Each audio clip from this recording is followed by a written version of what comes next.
Setting up Verizon for next week. So we just had the last option expire, and so I'm looking out for the next 7 days.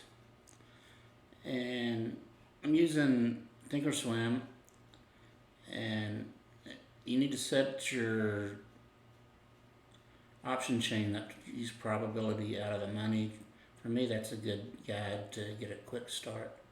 I usually look for about 68%.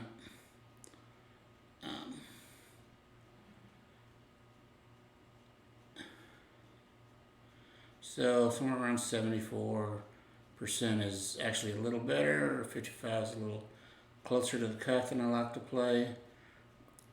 So I'm looking on Monday to sell the May 8th calls, 58 strike.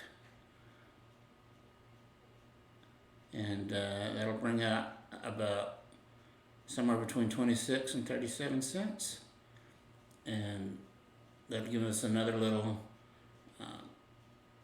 7-day pop on Verizon. And again, this is just a way to make your dodgy yield stocks that are just sitting there make you money throughout the quarter, and not just wait for that one quarterly dividend. Hope that helps. Talk to you later.